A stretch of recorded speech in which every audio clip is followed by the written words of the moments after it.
What is going on, YouTube people? Northeast Ohio Cards and Comics for a live stream of the typical semi-impromptu variety. Nothing special to talk about tonight. You know, NBA is in full swing.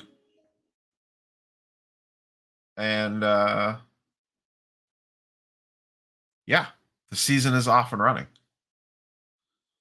So we'll let chat kind of drive us as we typically do on these things.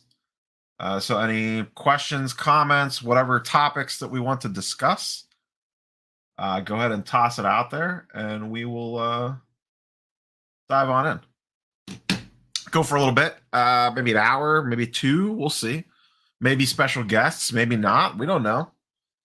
We don't know what's going on. The biggest news of the day, if you saw the thumbnail, we have a logo. It's not 100% done, but it's basically done. We have a logo on the thumb that's actually floating up in the top right-hand corner of this little screen there. But yeah, been working on that for a while, going back and forth with a few different people, working on one. Someone finally came through with something that grabbed me. So I believe this is what we're going to roll with. I don't want the matrix screen.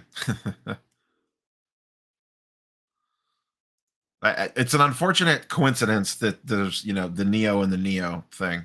It was not by intent. I feel like my hair is a little crazy today. I don't know what's going on with this today. I need a hat or something.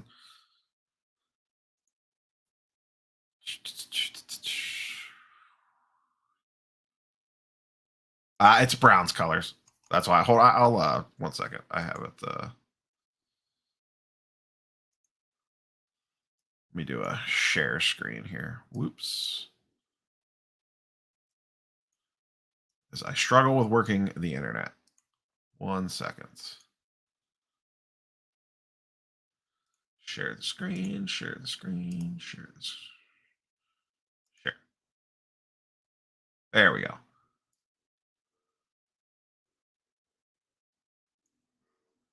So there's a little better look at the old logo. But yeah, it's Brown's colors. Went with Brown's colors. So it'll still finalize in the full details, but that's pretty much what we're going to run with. I wanted Brown's colors. I wanted the state of Ohio. And yeah, that was pretty much the stipulations. And I like what this guy did. So that's what we're rolling with. I would like to get some stickers or something at some point in time. Stickers are the end goal. I just want stickers.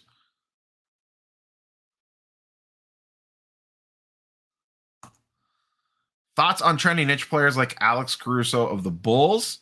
I would not want to invest in these guys. If I had these guys and their prices spiked, I'd be selling as fast as humanly possible. I don't believe Alex Caruso is NBA champion. Alex Caruso. He's a role player. He's a niche player. He'll be a trendy little guy. Little fan bases will love him. He has no long-term value, in my opinion. I have not heard this. I have no idea if Zion is actually 340 pounds. How do I feel about buying SGC BGS slabs across over to PSA, given the premium that PSA 10s are getting? 100%. A little risky because you gotta crack. You can't send it in the slab. That's the trick. Got to crack them, and that's where it gets risky. Got to crack them. So as long as you feel confident, as long as you're willing to take a loss on a couple, if you get it wrong, or PSA doesn't agree with what they graded. To me, the ultimate crack to flip or crack to regrade is the SGC 9.5.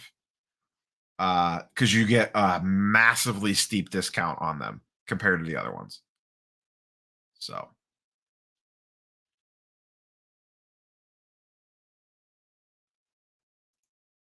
Thoughts on another Panini product rolling out this week? Are you talking about, I forget what it's called. I saw 502 Frank or someone else did a video unboxing it. No, not Elements. No, whatever it is, I don't care about it. When it comes to products, a very narrow niche of stuff that I stick with. I want Prism, I want Optic, I want Select, and then like the big boys, Flawless, NT, that sort of stuff. Unless it's like a Kaboom or something like that out of whatever product they end up throwing that in. In general, I don't chase a lot of the random products. I don't know that we know how big the Mahomes dip is quite yet. I think that's too soon to say because you got to wait for auctions to end to see where they're going. So I think it's a little early to say that the Mahomes dip isn't as bad as we thought. I saw this. I don't think it changes anything card value wise. Interesting for fantasy football. Actually went around and picked up Philip Lindsay in a couple places. GG man, what's up? Great podcast, Marvel Card Collectors Podcast, one of the hosts. Yep, new logo. We're not 100% official. This is the preview. This is the logo preview night.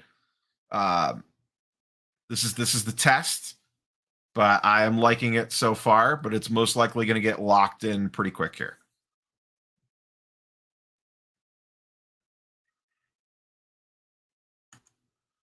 Thoughts on Burrow looking forward by in the offseason? Burrow stuff's super hot right now. It could keep going, though. You know, it just depends on how they play. If they keep rolling off wins and he keeps looking good doing it, his stuff's going to keep going up. So, personally, I don't know that I want to buy Burrow 3 days after he looks amazing. I don't know that that's the best time to buy into a player. That's just me. I do like what I've seen out of Burrow, though, for sure. For sure. And Jamar Chase is insane. Absolutely insane. Who's a better long-term investor, Patrick Mahomes or Giannis? Giannis, 10 out of 10. I will invest in a basketball player over a football player 100 times out of 100, unless it's Tom Brady. That's a different story.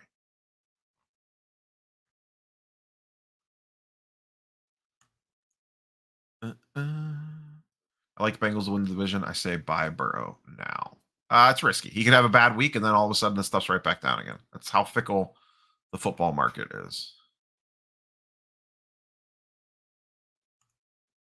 Saw your Star Stock return. Are you planning to use their PSA sub service if they charge you 30 for fees? I am not using Star Stock sub service. They charge you 60 for fees.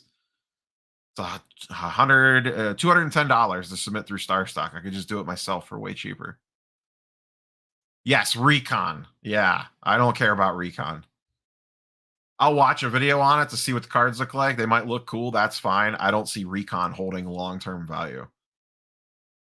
I did not win any PWCC auctions. I was in on a couple. Some things had caught my eye, but I did not end up winning them or pulling the trigger on them. The things that I were looking at ended up going for about where I feel like they should have went for. But I did see some deals slip through for sure on some other stuff. Absolute Football is interesting because at least it has kabooms in it. That being said, I'm not... I don't rip wax. I'll just buy the singles. A little sip of Dr. Pepper there.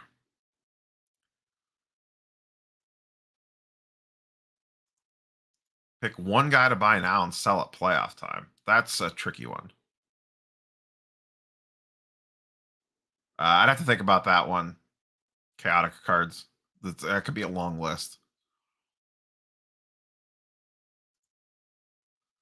The Wall. Good evening. We the North love the content here. Are you north of the bar? Are you in the great land of Canada, home of maple syrup and Mounties?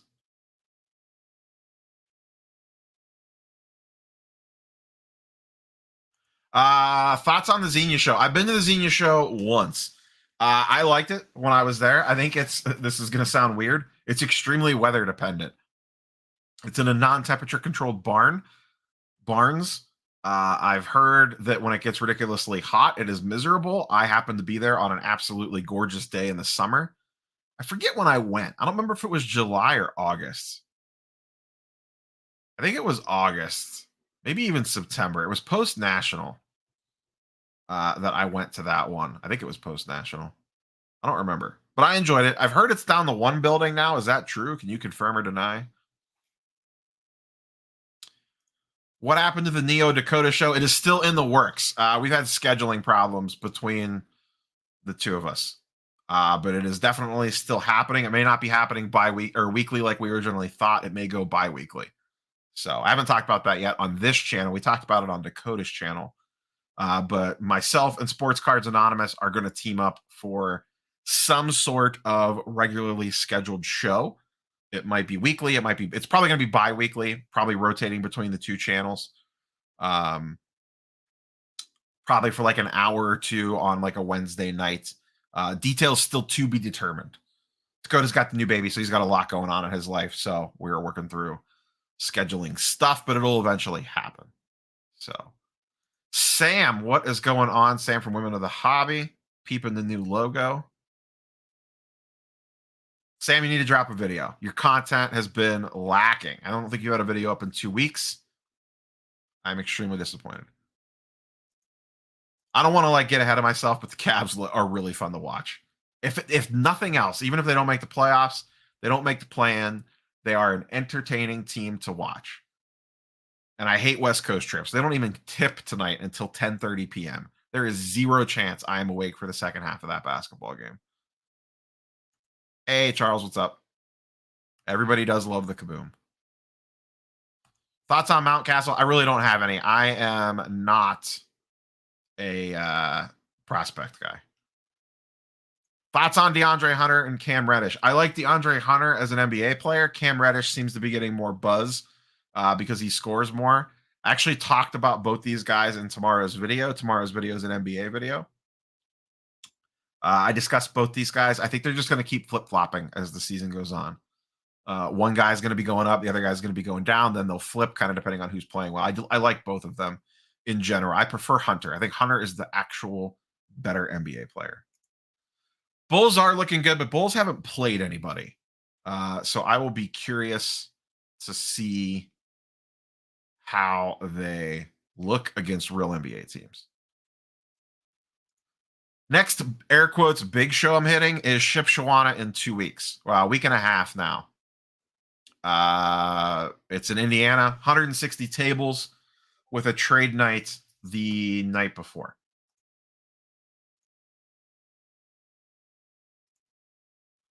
Ooh, just getting messages. Checking Discord real quick. Okay. But yeah, Shipshawana show 100% going. Hotel room is booked. Plans are made.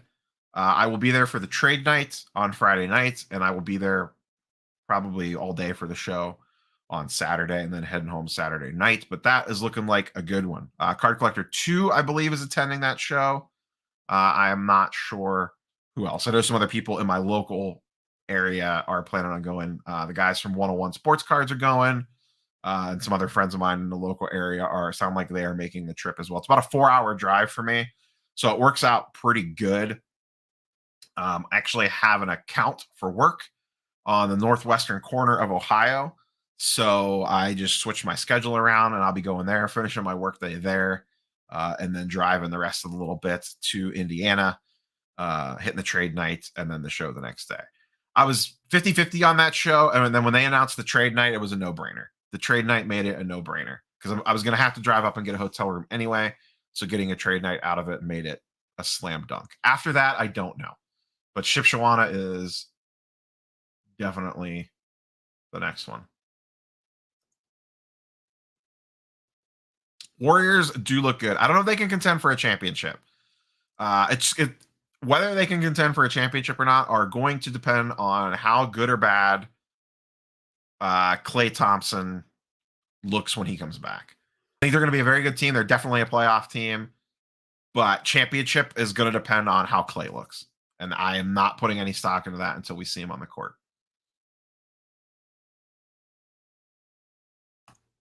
I think we see regular service this year.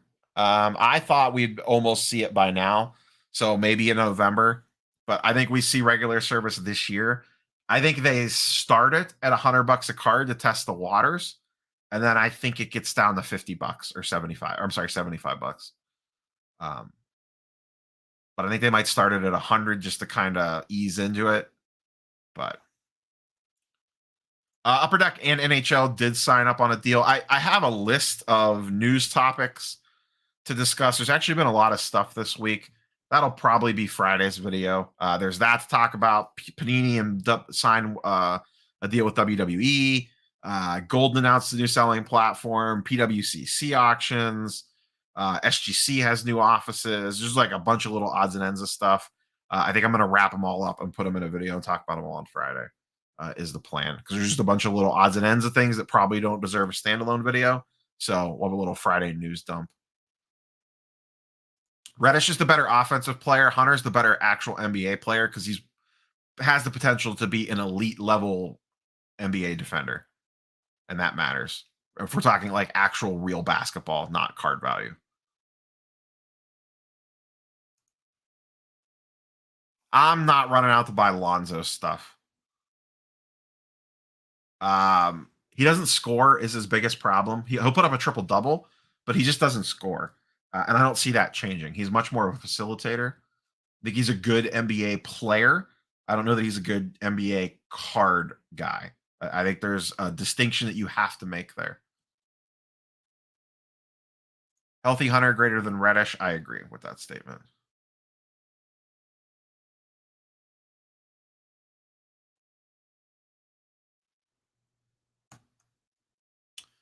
Not familiar with Marvel cards, but like Spider-Man, Captain America, etc. What set would you recommend for collectability, but also a shot at appreciation, investment potential?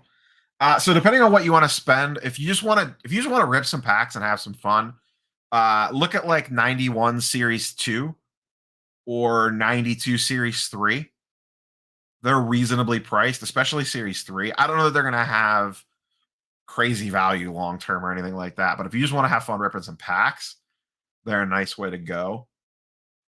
And then there's a bunch of other different ones out there. If you're a big Spider-Man guy, there is the Spider-Man metal product that's about to release, but boy, did those box prices get expensive. They're $350 a box now.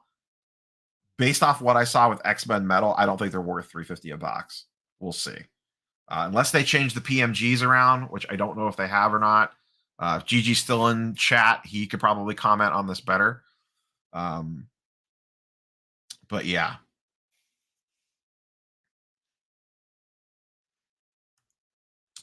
Knicks are a legit regular season team. They are not a legit playoff team, and I would not invest in Julius Randle. We've seen the Julius Randle show plenty of times before. What's up? One for the task. Jonas, Wander, Tatis, Acuna, and Soto card prices don't seem to be dipping as much as I thought they would. Are you expecting them to dip by mid-November? You're right. They've dipped, but they haven't dipped a ton. Like I said, I've said this over and over again in videos. I have a bunch of auctions fired up, or save searches for auctions for a bunch of different baseball players. I keep watching certain cards, and then, when I see one that looks like it's going too cheap, I'll throw a bid in on it, but I am in no hurry. My eyes are on baseball, but I am in no hurry to buy baseball. I don't know that I see Acuna dipping much. I think the only thing that's going to cause a significant dip would be negative labor talks, and I don't know if we get to that point or not. But it might just be what it is. Maybe the baseball market, maybe we're just all reading the room. We're all guessing and speculating here. Maybe baseball just stays completely flat. Maybe an Acuna refractor stays around $400, give or take, from now until the season starts. Who knows? I am not expecting as big of a run up as we saw last year in baseball prices. Last year prices went insane from January to March. I don't think it's going to get to that level because the card market was in a different place last January and March, but I still expect prices to go up. By how much is the question. That's what we don't know.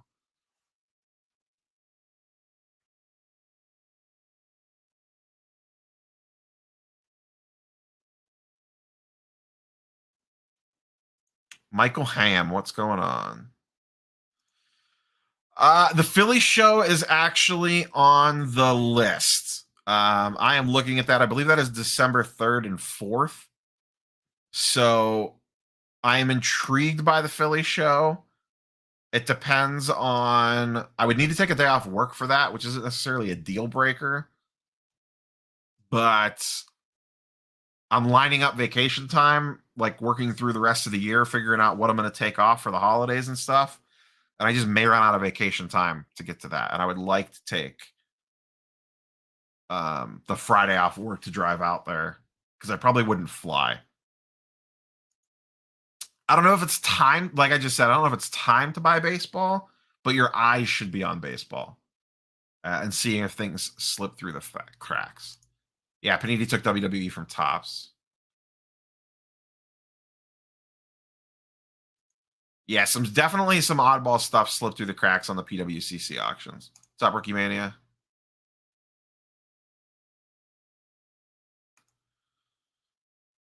Boring Wednesday night. Hey, NBA's back now. We got NBA games to watch now. Life is right again.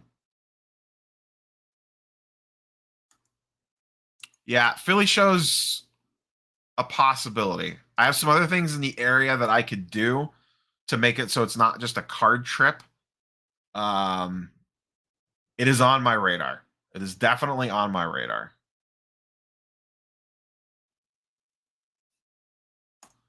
Thoughts on Dearness Johnson? I mean, Chubb shouldn't be going anywhere, but I could see DJ potentially replacing Hunt because Hunt is a free agent at the end of the year.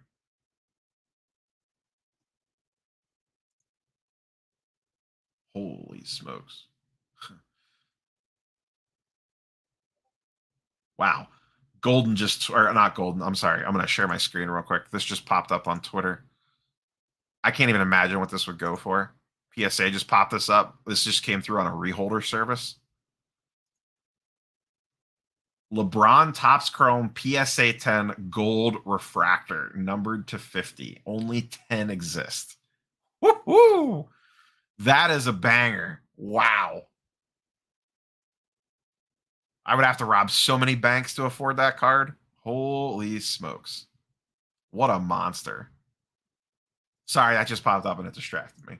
Talk about the ultimate card. Sheesh.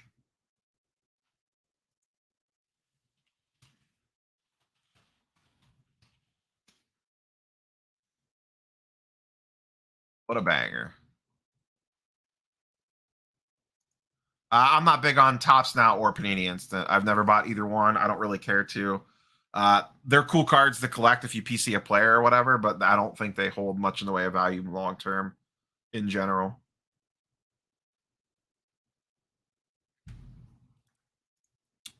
Sure, Charles, I'd rather buy 13 and 15 PMGs than modern boxes at 350, but how many PMGs can you buy from 2013 to 2015 for 350 bucks?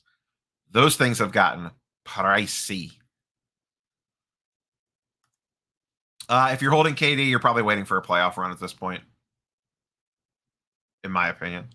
And I don't know that you're necessarily, KD is one of the guys, he's going to probably end his career as an all-time great NBA player. So, I mean, if you wanted to tell me that you just wanted to buy KD and stick it in a box and forget about it for 10 years, I don't think that's like the most terrible thing in the world. If you're looking to flip KD, you're holding for the playoffs.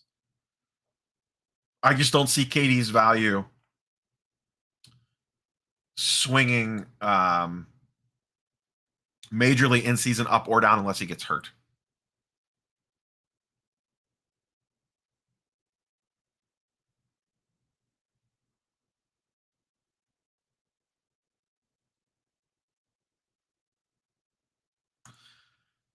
Yeah, I don't disagree, Brian. It's like, so essentially what you're saying here, to kind of boil it down to give an example, is like, who is next year's Vlad and Ohtani?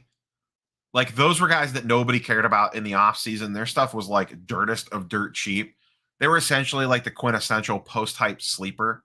Like, they were guys that had a ton of hobby love and then everyone forgot about or just didn't care about anymore because they were a little disappointing, injury prone, fat, whatever. And then they came out last year just banging. I don't really know who that is. Of the cheaper guys that intrigue me, like Devers and Lubob are the two that interest me the most. I think Lubob probably fits this category the most because he's pretty cheap. His refractors go for between 150 and 200 bucks. That's like not terrible, but he had so much hype before he got hurt. Like if you go back a year in time, Lou Bob was all everyone cared about, and that shine came off kind of quick. So I don't know. He would be an interesting one to put on this list. And I've been looking at a lot of his stuff. I just got um, that Prism refractor.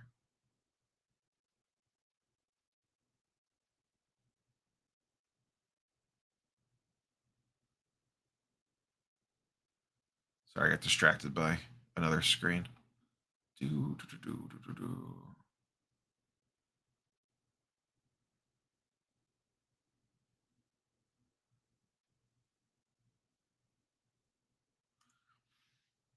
I'm just not big on any of these guys. Baseball seems to care about like the trendy top 5 guys, and that's about it. And these guys used to be on that list. They're just not anymore. Like, look at Harper's stuff. Harper had an amazing season, and his stuff is still relatively affordable. I feel like I should just pay to look at that LeBron. I think my PayPal account just got deducted $5 just for clicking on the tweet. Yeah, but see, if you steal the card, then you can never resell it. Not that you'd ever want to resell that anyway, but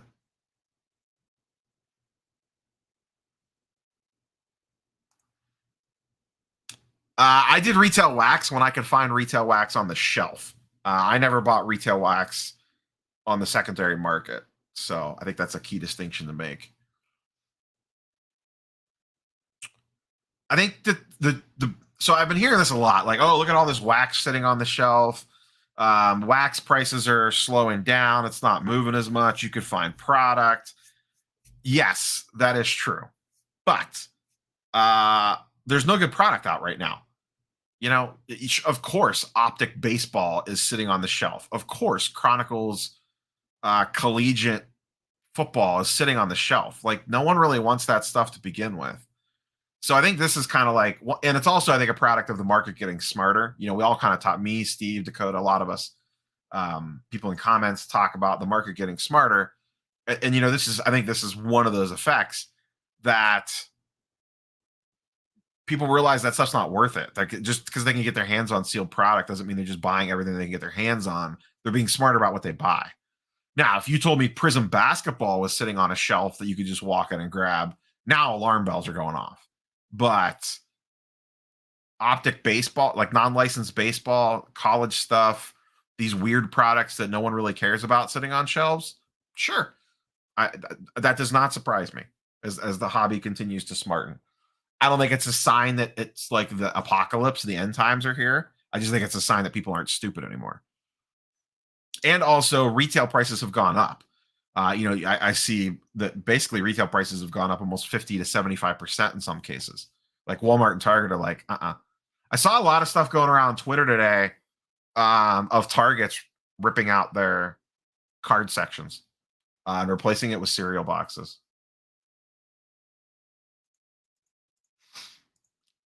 You know, so I don't know if that's everyone. I have not checked any of mine in a while. So I'm not sure if my local ones have done that or not. Kyle Lewis would be an intriguing one. He would fall into that baseball category that we talked about before. The thing with him is your investment level is so low that even if it blows up in your face, it's whatever. You know what I mean? Like his Topps Chrome PSA 10s are probably nothing. I don't know what his. I would try to stick with refractors. I don't know what his refractor goes for, but I bet you it's under $100. That's a perfect guy. You know, you buy a couple of them. If it blows up in your face, it blows up in your face. If it hits, you know, could you easily double up your money if he got a little trendy? Probably, sure, yeah. Do I buy any Bowman Chrome cards at all? I have an Acuna first Bowman Chrome base PSA 10. And I like the autos, but I would like to get a Soto Bowman Chrome auto. That's something I have my eyes peeled for, like a PSA 9, BGS 9 with the right subgrades. But I'm not a big prospect guy, so I'm always going back after the guy's established to buy these cards. I'm not buying them as these guys are hyped prospects. I just don't like playing that game.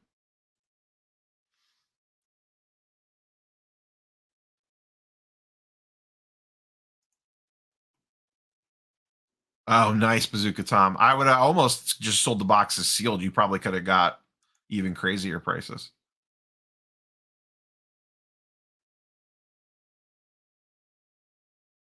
That's a fair point, J-My. Nice play on words. I'm not a Trubisky holic. I mean, he might get you. There's definitely going to be quick flip potential there. Say that 5 times fast. But I don't want like, if you're getting him for pennies on the dollar, sure, you could probably quick flip him pretty easy. Austin Riley's looked really good this year. What's up, Dave? I would go Witt over Dominguez, as I don't know that Dominguez gets called up next year. Whereas Witt is going to be this year's Wander Franco. Everyone's going to want him in spring training. He's probably not going to break with the team. He'll get called up in the spring. If he had, I could literally see Bobby Witt's charts following Wander Franco's charts to the letter. Spring hype, because he has a hot spring or something, it spikes up. He doesn't get called up with the team, it goes back down again. He gets called up, it goes back up again, whatever, and then it immediately goes back down again and settles in on whatever its price is going to be. I have one Bobby Witt card that I bought off Star Stock that I had sent home, the Mojo Refractor. I am intrigued by buying Bobby Witt on the cheap. I would go Witt over Dominguez purely because of the timeline. And I think Bobby Witt's much, much closer to being called up. And I actually think he might be the better player. I'm not. I know. Yeah, as I say, I know Michael Ham does not like Jason Dominguez. He hangs out with him at the grocery store.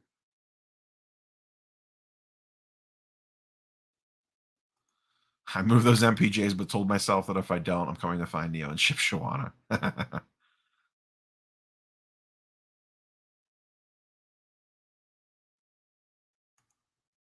Yeah, I don't know that Trubisky got a fully fair shake with that Bears team. That franchise is a disaster.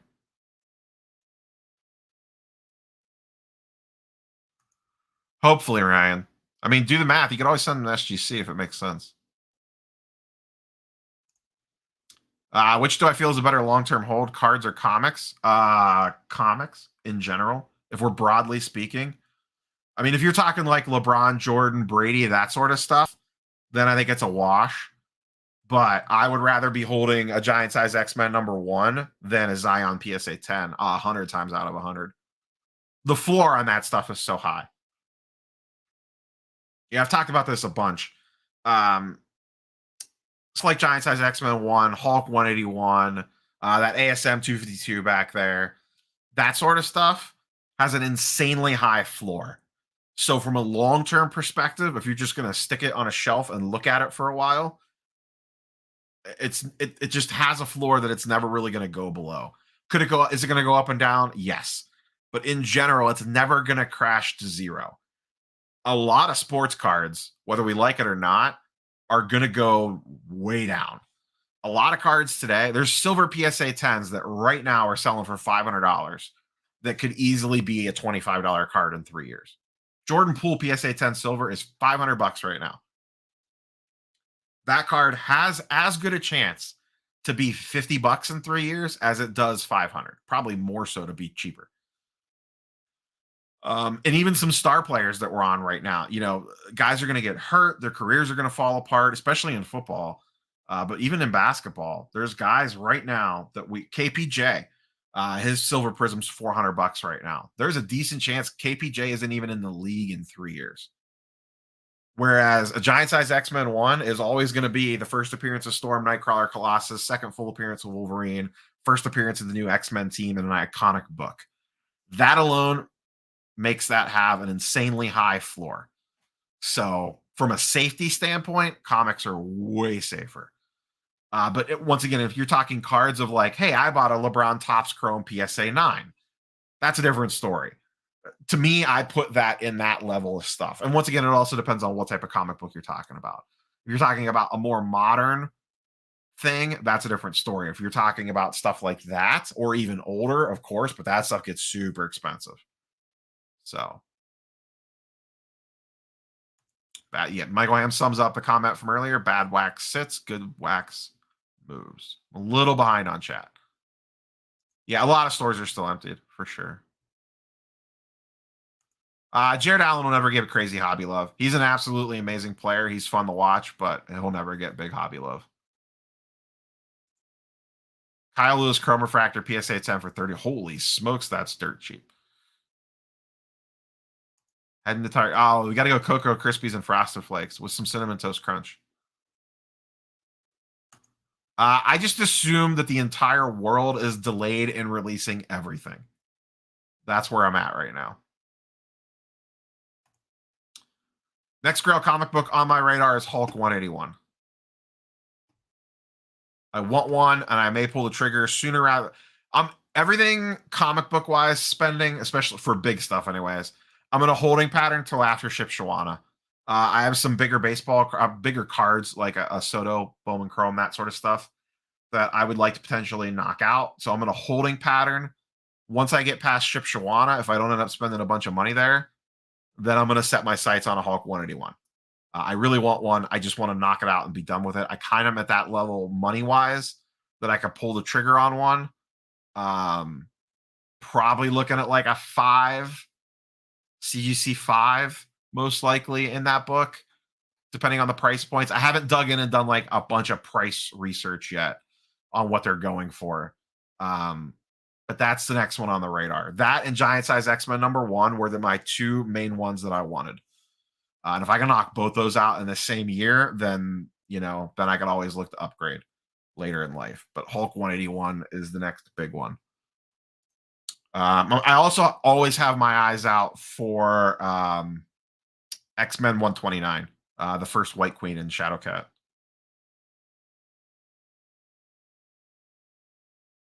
I think Marvel PMGs are the absolute best in regards to Marvel cards.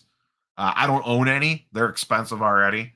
There's I would rather buy nice comic books than Marvel PMGs, personally. But if you're going to buy Marvel cards and you want like actual long-term investment with the potential to go way, way up, PMGs are the way to go.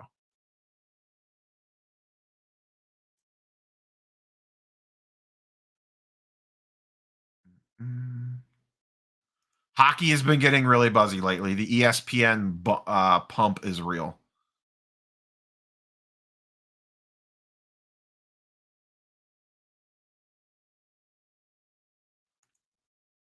I just don't know what moves Duncan's value from here.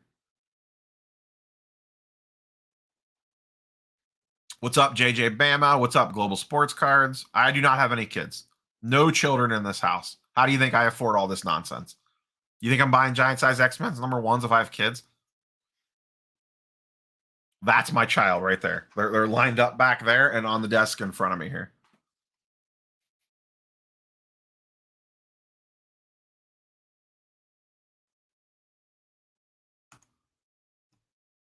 Uh, 100%. Incredible Hulk 1, like the OG Silver Age one, that's a monster. Wolverine 1, are you talking limited series or is full run?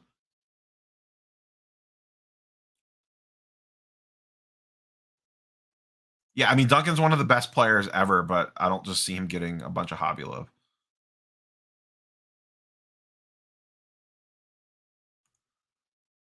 If by Jalen Green you mean Evan Mobley, but yeah, Jalen Green's really good, and Evan Mobley looks absolutely fantastic. I use, not a sponsor of the channel, Superior Fit. I love these things. These to me are the best. Not even close. Hands down, the best graded card sleeves. They make them for all the companies that matter. I know they make PSA. I know they make BGS. I know they make SGC. I haven't ordered any in a while. I don't know if they have them for CSG or not. And those are the only actual 4 grading companies. So, do I think Acuna gets a price bump if the Braves win the World Series? No, I don't.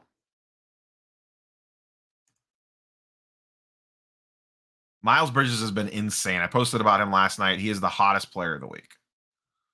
RJ Hampton is on the short list of the next Bull Bowl. I don't know if he's going to be good or not, but the hobby flipping. There is a segment of the hobby that loves themselves some RJ Hampton.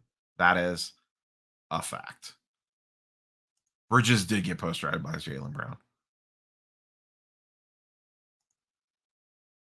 AF15 ever? Sure.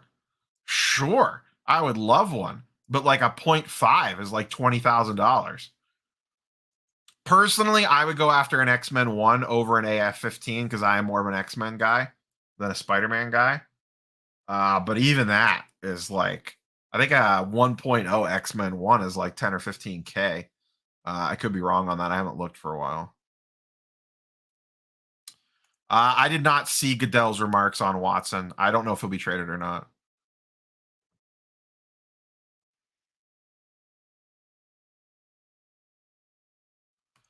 There's a nice dip on Ultimate Fallout 4 right now. I saw one just sold on my slabs for 2.5K. Maybe it keeps going lower, but this is one of those ones that if you keep waiting, it's gonna jump. The other play is if you don't want to buy the first print because it's out of your price range, you could do what I did. I bought the second print. I normally am not a big second print guy. But I actually prefer the cover on the second print. I have a second print, Ultimate Fallout 4 CGC 9.8. If you truly want it for like an investment / love purpose, try to get the first print. But I understand that's a lot of money to spend on a comic book. I am not a Tua guy. There's probably not. All right, let me. There's two ways to say this. I do not believe in Tua. I don't think he's a good NFL quarterback. However, if his stuff gets cheap enough, you could buy him and flip him the second he moves to a new team or whatever. He'll be one of those guys.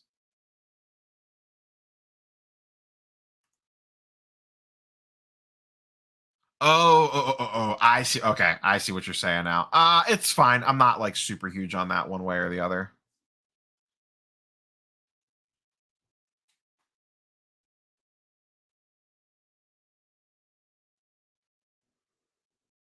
Sorry, so I had to answer a text real quick. Silver PSA 10. I mean, it'll go up, it'll go down, but I don't think it's ever gonna like crash. He has 2 MVPs, I believe a Defensive Player of the Year award, NBA First Team, and a title. I mean, and he's probably the guy. So I'm not. I think there's a lot of safety with Giannis. Yes, but Marvel Jambalaya are also super expensive.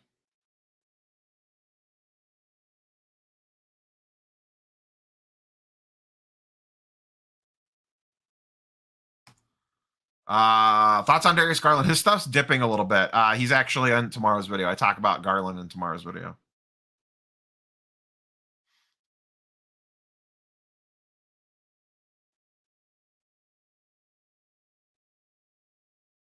X. Yeah, I knew that. I thought it was around that level. And then that varies a lot depending on presentation, too. Oh, you have a 3.0? Nice. Yeah, like that's so much money. So much money. I would love to say I'll be at a point in my life where I can, afford 15K for a comic book, but that is, it's weird. I don't remember where this was that I heard them talking about. Oh, it was on Card Talk today. Card Talk was talking about this. And boy, can I relate. They were talking about how, and maybe I'd be curious if you guys and girls feel this too. You become numb to the money to a degree. I've talked a lot about how I keep card money separate from real life money. I have there's fake money and real money is a saying that I like to use a lot. And fake money for me is anything I make off cards and anything I make off the YouTube channel is all fake money. That's not money that pays bills. It's not money that buys car payments, phone bills, whatever.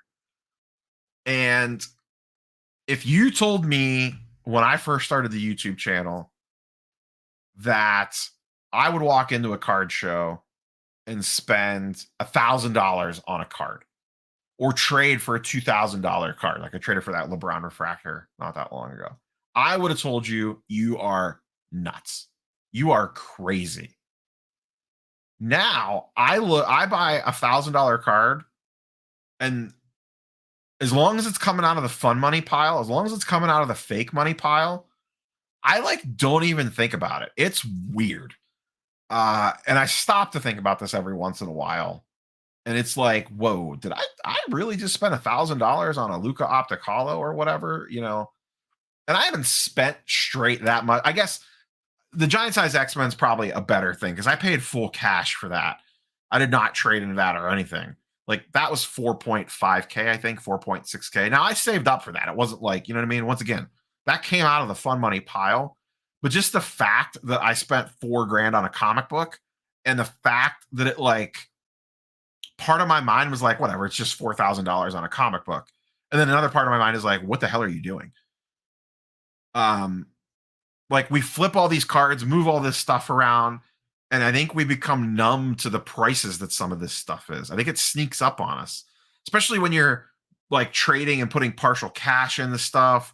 So like all of a sudden you have like a $2,000 card, and maybe you're not into it for 2,000, but I don't know. Does that make sense? Do you guys picking up what I'm putting down on this? Do we become numb to some of these prices that some of this stuff gets to?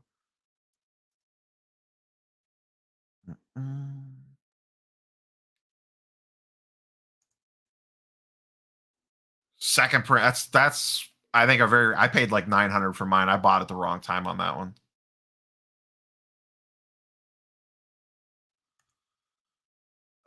Yeah, it leaves him to play for this season, but I don't know if he plays next season.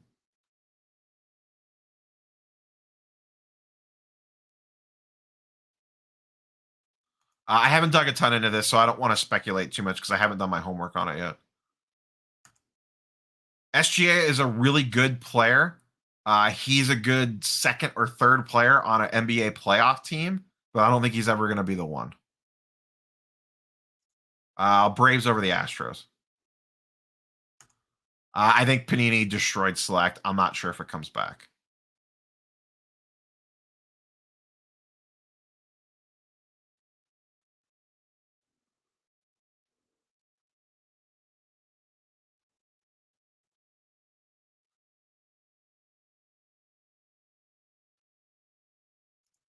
Nice.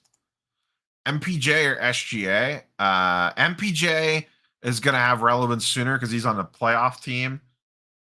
SGA's biggest problem is I talk a lot about SGA in tomorrow's video.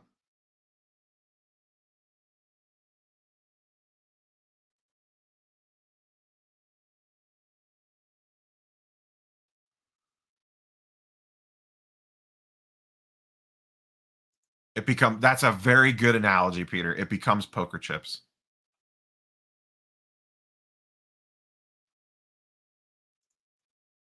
Swaggle House. What's going on? Swaggle House comics and games. Great. If you're not subscribed to Swaggle House Comics, you should be. Absolutely great comic book channel. It becomes a lot easier to spend 4 figures on collectibles after you've done it 1 or 2 times. I agree. Once you kind of broke that seal, then it's like all things are off.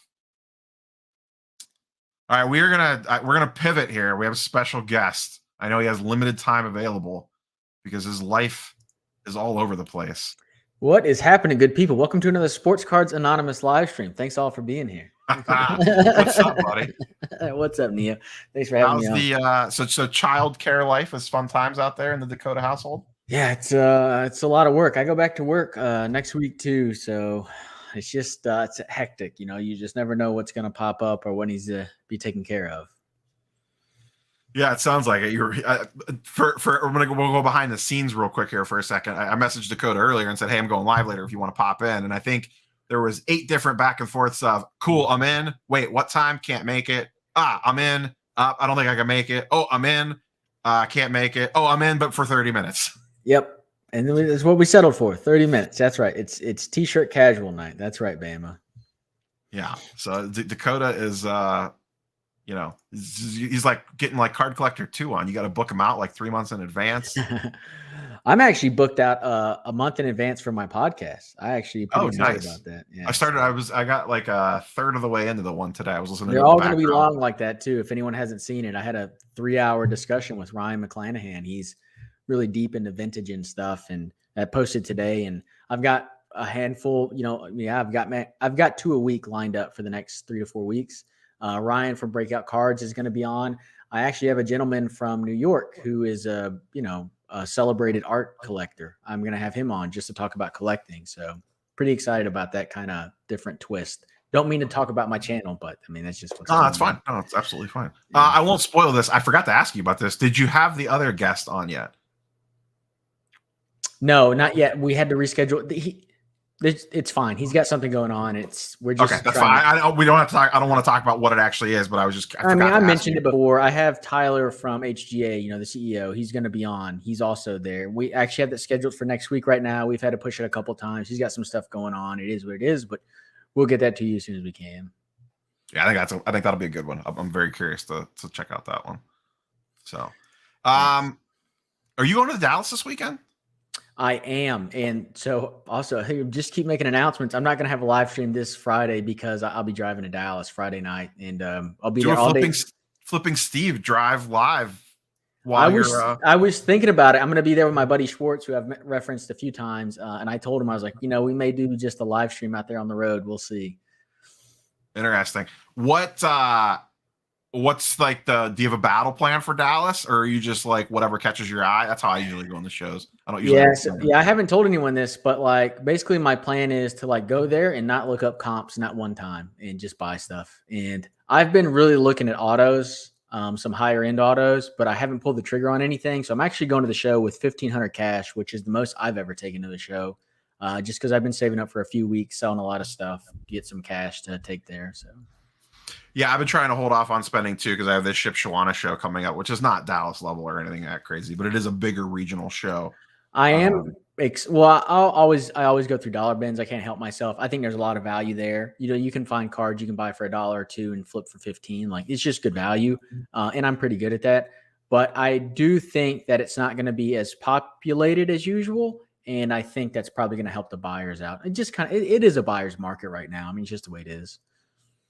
Yeah, I'll be curious to see what the foot traffic level is. I was talking to, I sold a card to a dealer that who set up at the Vegas show, and he always sets up at the Dallas show. It was actually the guy that was involved in catching the Luka theft guy from like 2 Dallas card shows ago. Yep. We DM every once in a while, and he bought a KPJ Silver off me.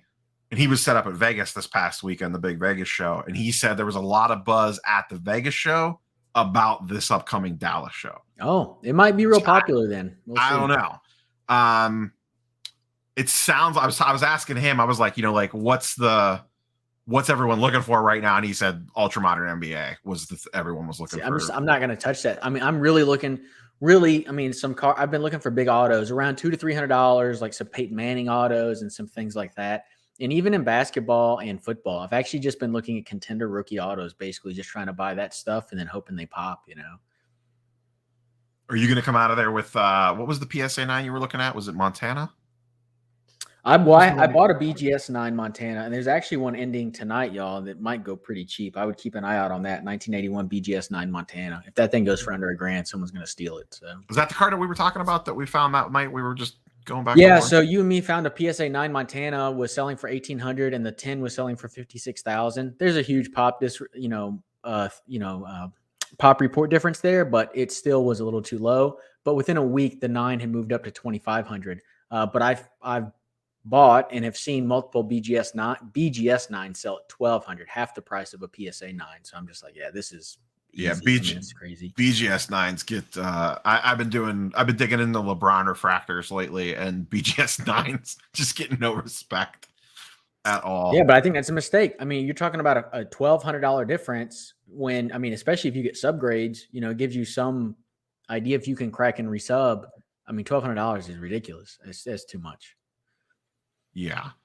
Are you in on a Mahomes dip, or do you not care? I know that ultra modern football is not necessarily your thing. Yeah, I don't think he's done dipping. So, I mean, this goes one of two ways. Either they make the playoffs or they don't. If he doesn't make the playoffs, it's going to dip all the way to the playoffs. If he does make the playoffs, then we're probably at the bottom now. I'm really not interested in buying a silver Prism PSA 9 of his for $1,800. To me, that card should be less than $1,000 before I start looking at buying it. Yeah, I just still think there's a lot baked into that price. Exactly. There's too much into it. I give you that, that card kind of had some condition issues, and that's why, maybe I'd still, under 1,000, I'd start looking at it. But his prices for me, they're too high. I guess I shouldn't even say my opinion. My bank looks at those prices and says, I think I can find something else that's a little bit better.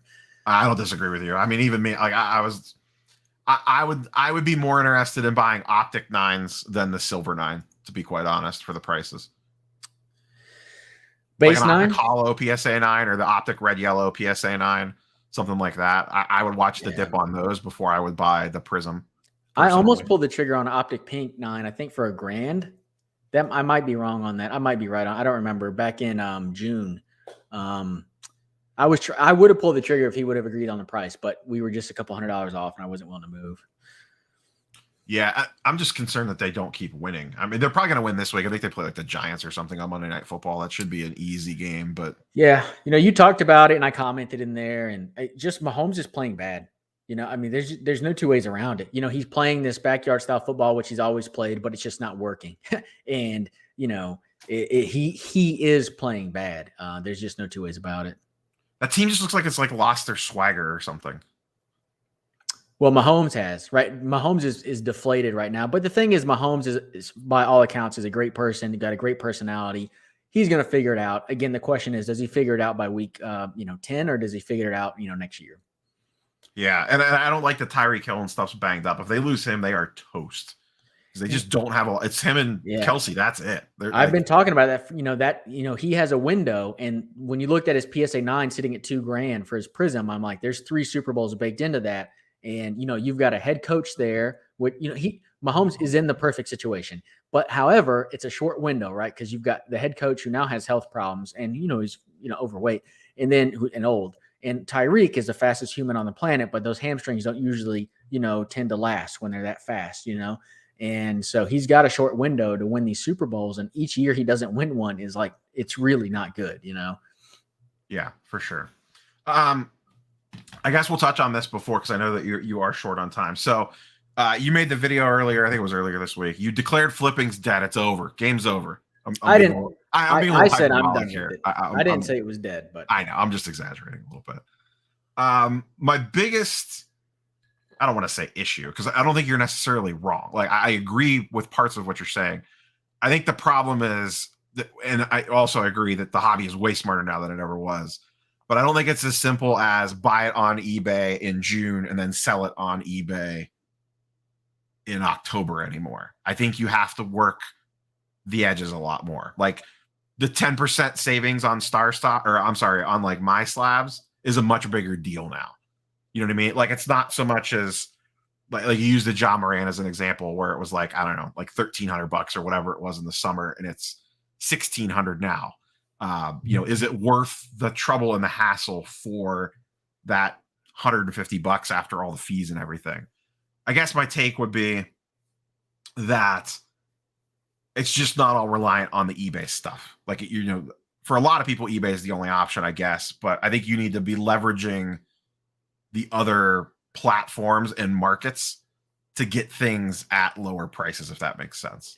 Oh, you absolutely should. And I would say to maximize your sell, because that's the big issue with eBay, is that they take so much away from you when you sell it, right? But then you still have the tax man too. That's not something you and I have talked about in our recent videos, but you've got the tax man coming behind that's going to take 20% off your profits as well. So, there's a lot of squeeze right now. And I just feel like, obviously, yeah, if you can flip 13 to 16 on my slabs, that's great. But, also when I looked at, so often we look at these dips and these peaks, and you kind of did it in your video today, like in a positive way. But so often now I'll explain that. But so often we look at the dips and the peaks, and you say, look, there's a $800 price difference here. But in reality, only one sold that low, only one sold that high. And really the average price difference was maybe 250, but it looks like 800. And again, you mentioned that in your video a little bit today, talking about there's only one peak, kind of deal.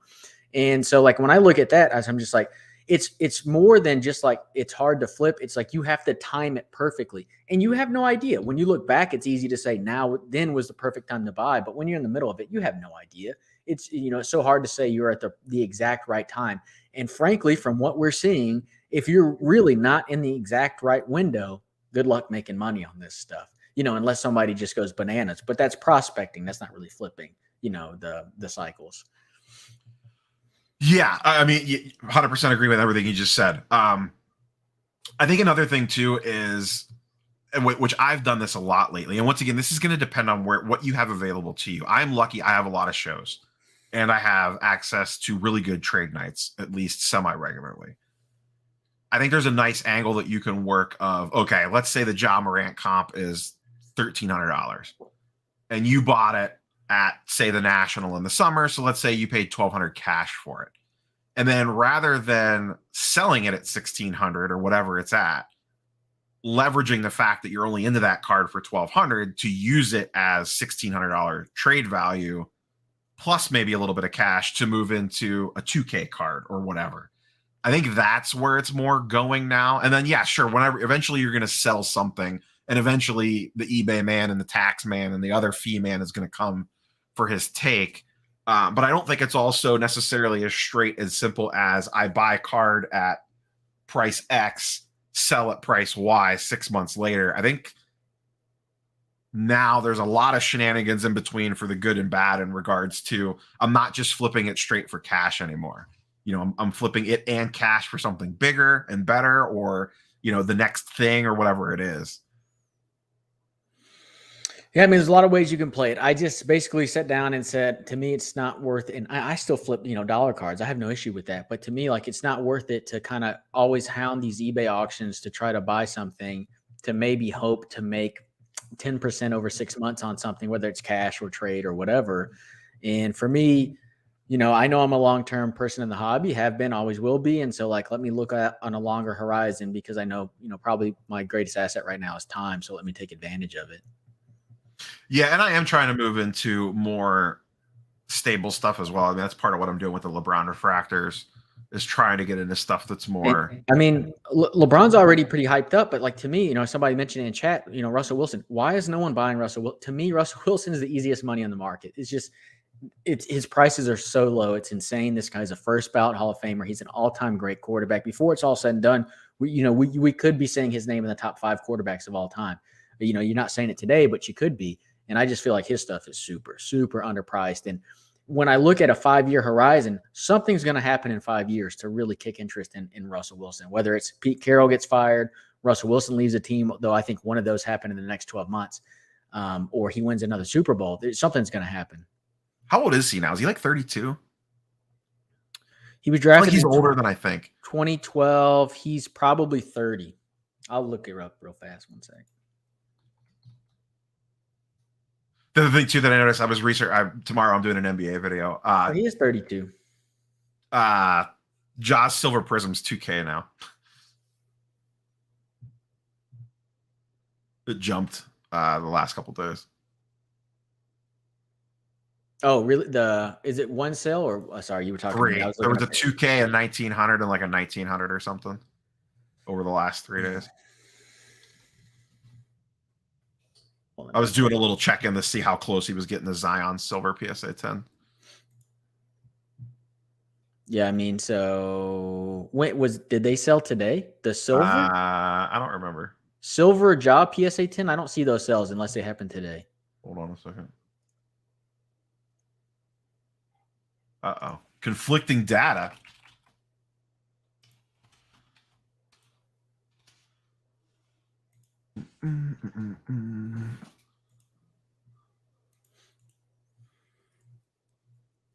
Yeah, people saying Russ Wilson's Tim Duncan. I just don't see it, man. I mean, yeah, Wilson being hurt and his team sucking is what's hurting his card prices right now. But his card prices have always been low relative to how good he is. And Russell Wilson to me is more interesting than Tim Duncan. Russell Wilson talks a lot. His wife is Ciara. Like, he has a lot going on there. He's won 1 Super, and he's a quarterback. Duncan was a power forward. That makes a lot of sense why his card prices would be suppressed. He's a big man. But, Russ Wilson being a quarterback, it shouldn't really matter. This is what I have. 1024 best offer 2K. 1024 best offer 1900 on a 2K listing. 1026 1950 on a 2K listing best offer. 1026 1999 99. Best offer sold 1,900. So 1, 2, 3, 4, last 4 day, 24th, 24th, 26th, all those sold on 26th. eBay? Yeah, this is all eBay. That's kind of interesting. Are those not on some competitor products? No, I don't see them, and I also don't see them as being excluded. Is the offer accepted? That's like the final price that was paid. It looks like it because it's all lower than the listed selling price, at least on 3 of them. What do you mean it looks like it? Is it or isn't it? Well, like this one's listed for $1999.99. Best offer accepted is $1,900. Listed at $2K. Best offer accepted is $1,950. Listed at $1999.99. Best offer at $1,900. I didn't check like 130 point or anything, just for.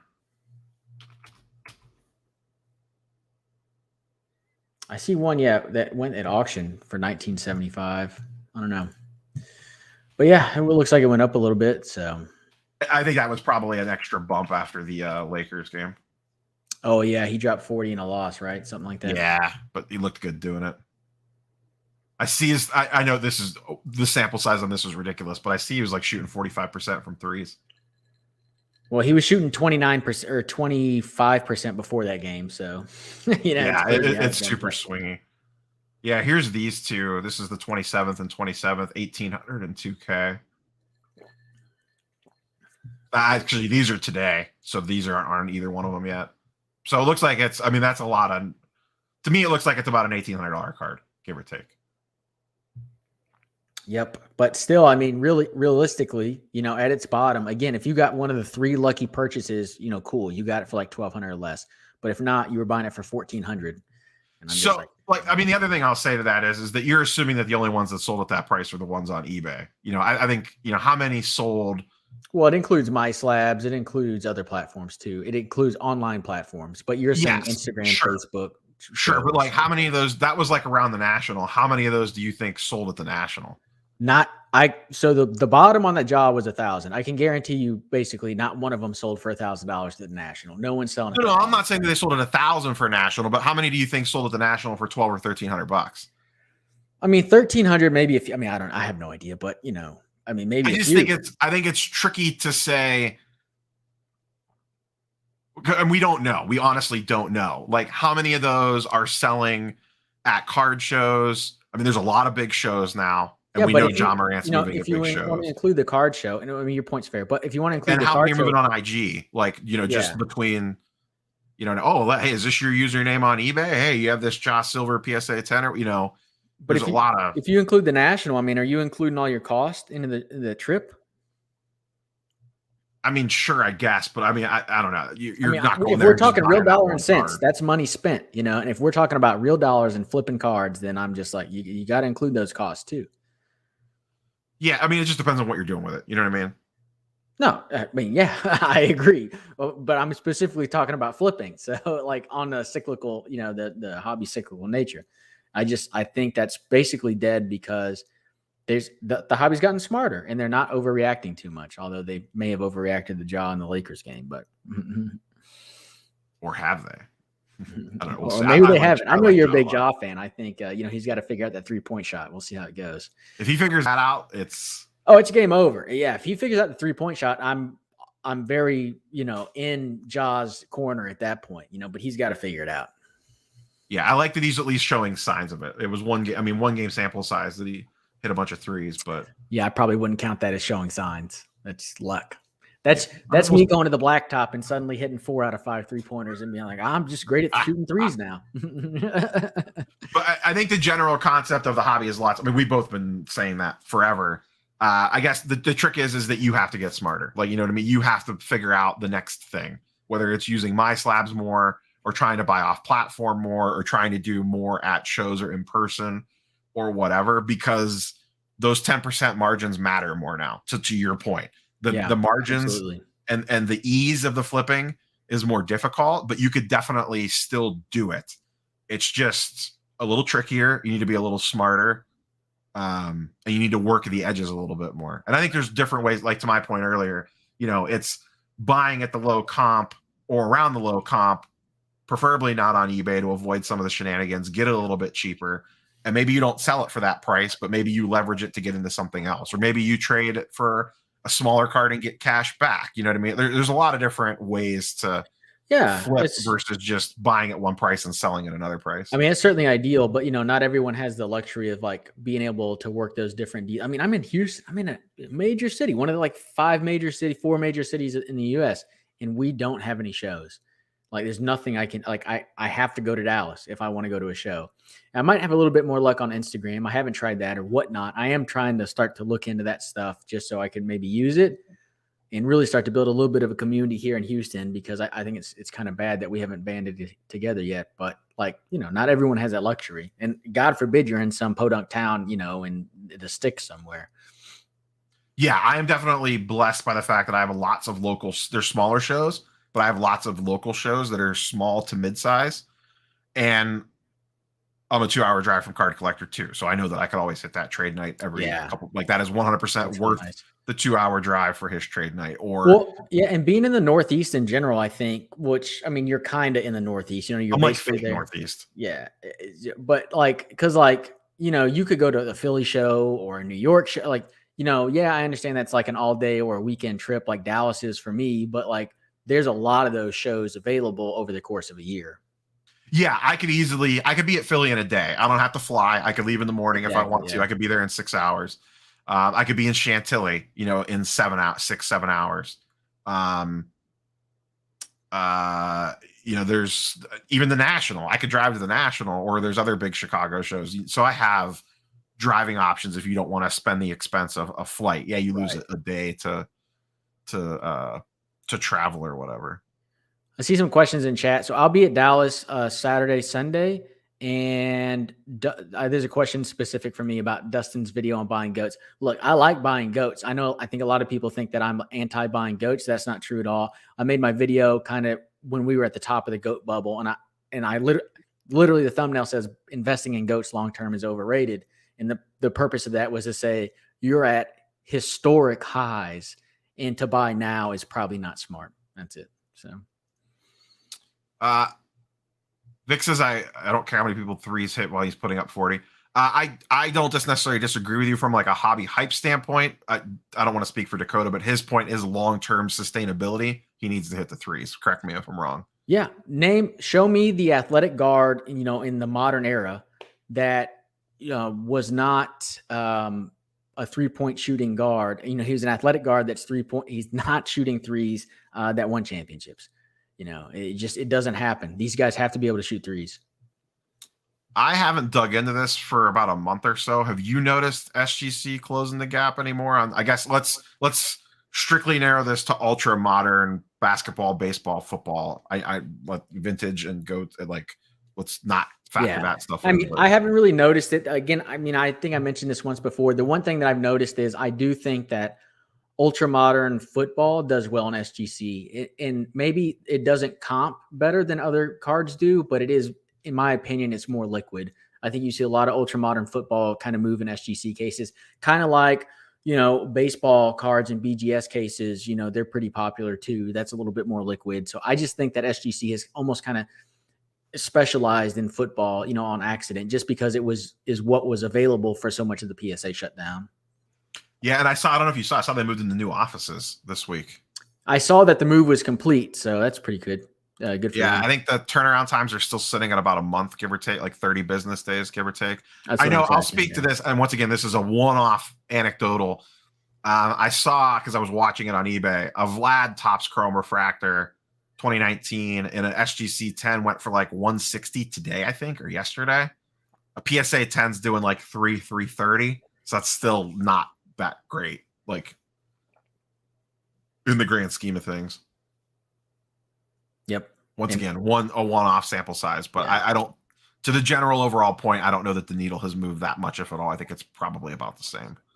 Yeah, Lowell, to my question about Ja Morant, he says Dwayne Wade, and I would just say Dwayne Wade's not Ja's comp. It's Allen Iverson, it's Derrick Rose, it's these guys. Wade won his first championship, with Shaq, And then the rest really don't count because he was injured. So, and don't forget, Wade in his younger days was a ridiculously good defensive player, and that is definitely not John Morant. yeah, he's also much thicker. He's a different, he's a different build of player. John Morant's so small. That's the issue, and that's the point of the argument is he cannot continue to be a guy who pounds in the paint because he's thin. He's gonna get hurt. He's got to be able to shoot threes. His career won't hold up long term. That's what we see with Derrick Rose, right? If you're Allen Iverson, cool, you're going to have a great 10 years, but you're not going to win a championship and the hobby's going to forget you. So, whoa. I love John Morant. I'm not walking out on that limb. yeah, there's no. Morant is better than Dwayne Wade. Wade has multiple NBA championships. Did he win an MVP? He won an MVP, right? I'm not sure, but Wade is another one. I mean, he's much thicker than John Morant, and he didn't hold up over his career because he took a beating going into the paint because he didn't learn how to shoot. He won one with Shaq. I'll give you that. And then he won two with LeBron, but LeBron won those by himself. So Dwayne Wade, I feel like is like just like all muscle. Like I just feel like that dude was like probably running in the iron if you ran into him like on a drive or something. Oh, Dwayne Wade was he's just so different. He was like a tank, but that took a beating on his body, right? And that's why he had to wear all that armor. And then basically, once 2009 came around, he just wasn't playing basketball anymore. He was always hurt. Yeah. Yeah. And don't get me wrong, I hate the Miami Heat. So it pains me to say these nice things about a Heat player for sure. I know you have limited time. So whenever you need to bounce, Dakota, you just tell me you have to bounce and just don't feel like you have to stay at any specific time. No, so that's fine. Yeah. John Morant's comp is more like Penny Hardaway. I haven't really thought about that, but that's an interesting. Why did Penny Hardaway not win a championship? Because the Magic were a mess. He actually probably should have won one on the Magic. Did Penny get hurt? Yeah. Penny had major injury concerns, and then he got kind of tangled up in, I think he broke a foot or something, if my memory is correct. I don't remember. Yep. I'm just saying, these guys, they got to learn how to shoot threes. You can't rely on going to the paint. Ja is like a bigger Iverson blob boy. He might be taller, but he's not thicker. That's what matters when you're going to take a beating. You need to be thicker. Wade was a Cav for about 5 minutes, and then LeBron kicked him off the team, basically. Was he after Chicago or before Chicago? Before. He left them, he left Chicago, went to the Cavs, then left the Cavs and went back to the Heat. Hey, Jordan got a question about PWCC. Half a season. Jordan, a couple down, has a question about PWCC. I can talk about that and then bounce. Yeah, I'll personally say I was bidding on some. I will also personally say their platform is a goddamn nightmare. I told everybody that a month ago. I said if I was selling cards on PWCC, I'd write them an email and ask them to pull them because it's impossible to use. I said that a month ago. And I didn't use the platform because of that. I had a couple specific cards that I had targeted. They were more rarer cards, so they kind of went where they were supposed to go. Like they went around where I would expect them to end. I was hoping to maybe get some deals on them. But I did see like posts of people confirmed purchases of stuff that went way too cheap. Like random stuff, like not stuff on people's radars, like PSA 9s and stuff went for like a third of the current comp on some players. So deals were definitely there to be had. I don't understand, they don't really have a functioning app that please correct me if I'm wrong. They don't really have a functioning app you could bid from, right? No, I heard bidding from mobile was a nightmare, even more so than bidding on the site. I didn't find bidding on the site super intuitive. The search function sucks. It's hard to find what you're kind of looking for, if that makes sense. Like, I don't. Ugh. Oh, that's exactly right. I said it a few times. I said it a month ago. Like, I saw this train wreck coming. Like, the best thing about PWCC auctions on eBay was that you could window shop and look through a lot of cars very quickly. The worst thing about PWCC's auctions is you can't do that. Like, that's the whole purpose of PWCC. And I said that, like, unless I had like super specific cards like Tatis, Acuna, Luka, people would search for in mass, I would ask to pull my listings because the interface is so bad. And then because they're not sharing the data afterwards, I really am off of that. I really don't like that. I don't think you can go see what card price is sold for. And then I saw multiple people say that, they bid X amount. They thought they won for X minus Y. And then PWCC just charged them X and saying it went to extra bids. and they had no idea. Yeah, I saw some stuff on that too, but I can't speak to it firsthand because I didn't get to anything that I won. But I did go to extra bidding on some items. I think the way I understood it, and I'm not 100% sure, is that it was showing what the bid was won at to carry it into extra bidding. And then it wasn't showing like what it actually sold for in extended bidding. I think that was where the confusion was. But I think if that's the way that it worked, that's a bad way to display it on an invoice, and it's a bad way to communicate it. In general, I think it was extremely messy. I just don't think, even if all the mess wasn't there, let's say everything ran smooth, they don't have the user base to support that many cards ending at that at the same time. That's a really great point too. That I hadn't really thought of that, but I mean, it's a great point. Like, another part of the strength of the PWCC auctions, especially if you're a seller, is that you had the eBay user base. But now when you move over to your own platform, good luck, you know? Yeah. And I don't know how I don't think they did a great job. I know that they went around and did a bunch of interviews on channels and stuff, but I just don't feel like there was a great push to try to get new users on their platform. I also think I think we both talked about this when they initially revealed it. I think them basically copying eBay seller fees was a massive mistake. Oh yeah, I think we both said that in our own videos. Maybe we said it together too. Who knows? But like, yeah, what are you doing? You know, eBay, at least, you know, eBay offers me years of proven protection as well as a massive user base. What are you, PWCC, doing for me as a seller that I should sell at the same rates, you know, versus eBay? It doesn't make any sense to me. Yeah, and if they would have rolled out like, hey, we have flat 5% seller fees or something for the first till the end of the year, and then we'll reevaluate or something like that, something to get more people to be like, huh, that's a pretty good deal. Let me sign up and send some cards in and check out your product, because I think that's the biggest problem. I don't think they carried enough people over from eBay that did not priorly have PWCC accounts. Yeah, I think that you kind of hit it too with just talking about the user base. Like, they probably should have ran some smaller auction sizes at first, just to get some more people acclimated to the site, and really even to get feedback on the site to make it better. I mean, again, you know, a month ago I was calling out like, you can't window shop. What am I gonna? I did the math. If you wanted to go through all the first baseball listings that first night, you would have had to scroll through 100 listings 55 times and then click 55 times next page. And actually, if you want to go through every listing, it would be double that. It'd be 110 times you'd have to click and 110 times you have to scroll. It's insane. You know, each one of those actions is like 15, 20 seconds. And I know that may sound like nitpicking, but that is going to turn people off. Hey, screw this. I'm just going to go to eBay. And, you know, that's what happened. You know, I mean, that's why, you know, we got people saying PWCC auctions were great. I got everything at half price of what I should have got it for. You had to be very specific of what you were looking. Like, I had a list of players. Yes. I'm like, okay, let me search for this player. Let me favorite a bunch of things. But even that was like a pain in the ass. And then trying to figure out, like, I didn't realize at first that you needed to at least have bid on the auction once to be able to be eligible for extended bidding. I don't think they did a good idea, or a good job of like laying out, hey, here's exactly how this shenanigans that we're running is going to work. I don't know. Yeah.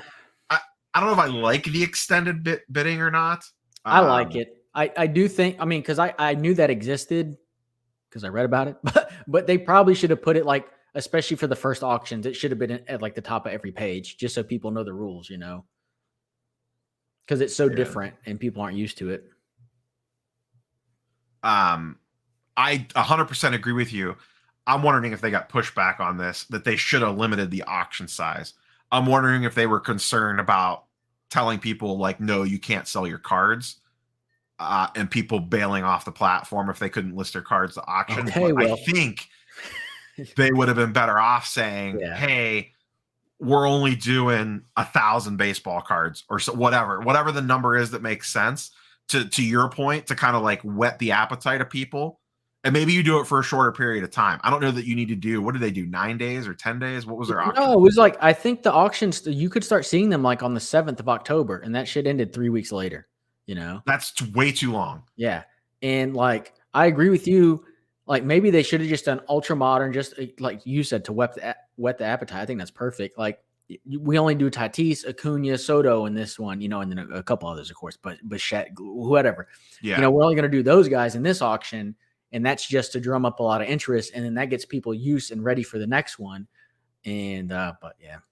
Yeah, I think maybe that's the play. You break it down by eras somehow, whatever it is. Here's current NBA players, go. Or here's just LeBron, Kobe, Jordan, those sorts of guys. And then maybe as you wind down, then you have, okay, here's just general NBA nonsense. Throw your Miles Bridges out there or whatever you got floating around. But I just feel like they handled. Someone put it earlier, I don't remember who it was in chat, about that they feel like PWCC has more clout than they realize. Like, they think that they're like the greatest thing ever. And I think hubris, I guess. I think they had a little too much hubris going into this, that they just thought, like, we're just going to roll this out and the people, if you build it, people will come. And I don't think that was the case at all. Yeah, no, they've really messed this up. And, if you remember when they broke up with eBay, I was really in the camp of PWCC saying, eBay, I think was in the wrong here. But the second everything was released from their app to their site to the auctions, I was like, oh no, PWCC has messed this up. And I was telling people, pull your auction, request to pull your auctions, because no one's going to sit here and look through all these auctions. Yeah. So, all right, I got to get going. Thanks so much for having me on, chat. You were phenomenal. Thanks. See ya. Throw some likes my way because Dakota was here. I guess that makes sense. I'm going to still keep going. So even though Dakota's bailing, I'm going to keep rolling for a little bit. Later, buddy. Bye. Liam, what is going on? I assume this is Liam from my local shows that I talk to on the regular. I don't think I've ever seen you pop into a live stream before. What's going on, Liam? So thanks, Dakota, for coming by and popping on for a little bit to chit chat. I'm sure I am drastically behind on chat. Now I'll go for a little bit more, probably go for about another 20, 30 minutes. We'll see. Probably wrap up around 9. Let's say that. We'll wrap up around 9 Eastern. So let's see whatever chat. I just see on Twitter, Cassidy Hubbard says, update from David Griffin on Zion. Zion is expected to get scans on his right foot by the end of this week, and that will dictate how they progress from one stage to the next. Right now, he hasn't been cleared to play. He is doing one on none. No explosive work, and running in just straight lines. I really like my bold take that we don't see him before Thanksgiving that I made prior to the season starting. Yeah, because I don't think we see him till after Thanksgiving. That update did not make me feel great about anything Zion related. eBay and PCC divorced, and we had to decide who we wanted to live with. That's a good comment. Sorry, I'm just getting caught back up on. If I miss anything, great. Kind of reset here. So if anyone has questions, comments, whatever we want to talk about, go ahead and throw them in down below. Because I'm sure I missed a bunch of nonsense during Dakota being on, because I will tell you, it is really hard to have a guest on and also keep up with what is going on in chat. The Zion dip is very, very small and slow. I saw his PSA 10 silver is down to like 2.8. Actually, the last sale on Zion is one of the cheapest ones we've seen in about 6 months on his PSA 10 Prism anyways. My giant size X-Men one is a 7.0 white pages. I'm not big on Zion. I would have sold it a long time ago would be my answer to that question. What to do with it right now is going to depend on your individual situation. Liam, if you're still in here, are you going to Shipshawana? You better be going with Shipshawana. Thoughts on graded Playboy? I guess like the super ultra iconic ones, like the Marilyn Monroe covers, first ones, stuff like that is probably a play. But I don't think Zion's the new Greg Oden. Greg Oden never had a moment in the NBA. Zion actually looks really good when he plays. The problem is health. To me, the comp to Zion is Blake Griffin and maybe Sean Kemp. But I think to me, I've always used Blake Griffin as the Zion comp. Thoughts on graded sports comics featuring superstars, i.e. LeBron? Probably an interesting angle. I've never looked at it personally. Zion is the new Grant Hill. Also another good comp. Different players, but from an injury standpoint, I could see it. Listen, Zion, when he plays and he is healthy and he is full go, is amazing. What he did last year, absolutely great. The reason I don't like Zion is from just strictly a health standpoint. I just don't like it from a health standpoint. Yeah, I saw LeBron not playing tonight. He has an ankle sprain of some sort. How do I feel about NHL saying no to the new company and sticking with Upper Deck? I mean, I don't know. Do we know for a fact that Fanatics was knocking on their door? And also, who's to say that Fanatics still just doesn't buy Upper Deck and it doesn't really matter?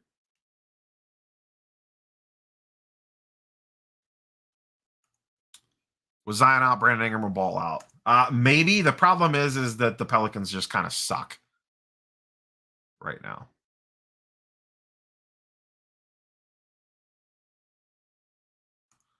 How much did you pay for the giant size X-Men? 4.5, give or take. 4.5 or 4.6. I think it was 4.5. I have to double check my records on that one.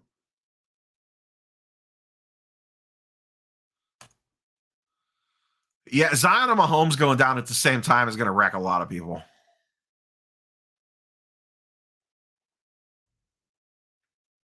You got to go the night before for the trade night. Trade night the night before. Make it a 2-day affair. Friday night and Saturday. There'll be a lot of people there.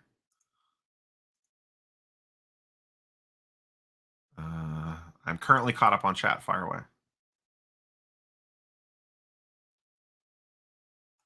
Ghost Rider has been getting a lot trendy. Zion equals Oliver Miller. That's a good one. I want 2021 product because I want Evan Mobley cards. That is where my head is at right now. I want Evan Mobley cards as quickly as possible. He looks like the truth. Later, Bradley. Just checking something really quick here. I have some critical eBay auctions ending tonight that I am in on that I need to just do a quick check in on here. I don't remember exactly when they end. Okay, I got some time on that one. I always miss out on eBay auctions while I'm live streaming. I know this is exciting content right now, but just double checking this one. Okay, I definitely do not want to miss that one. Silver Surfer in the MCU, probably not until we get Fantastic Four, so it might still be a hot minute. MPJ is off to a slow start. There's probably going to be an interesting buying window for MPJ here. His cards are dipping a little bit. I'm actually looking.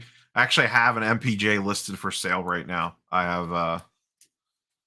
I'm looking to move this right now, trying to free up money for the Shipshawana show. Little red, white, and blue. MPJ. PSA 10. This is listed on. I think I threw that up on my side. I don't even remember what I put it up at. I just put it up at a random price and was waiting for offers to roll in.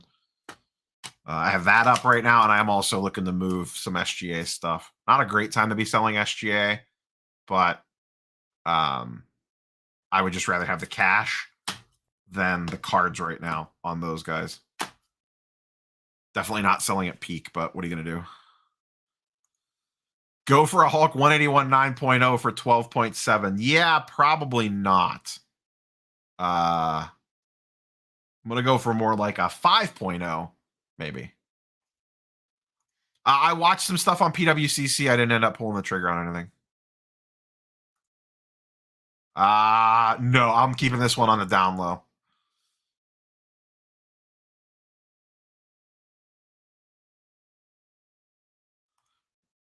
When is Hilliard this weekend? Is Hilliard this weekend, Liam? And is Xenia this weekend too? When's Hilliard? I haven't been to Hilliard lately.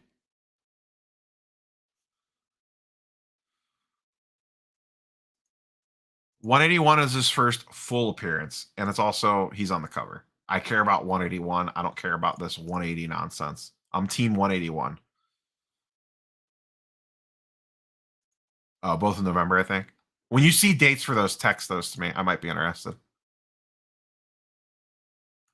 It ended the Vlad Blue, the legendary Vlad Blue.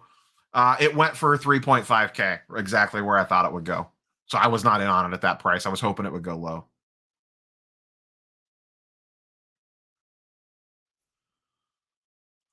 I usually just have a number in mind that I'm willing to pay for it. I put that in. If I get it, I get it. If I don't, I don't.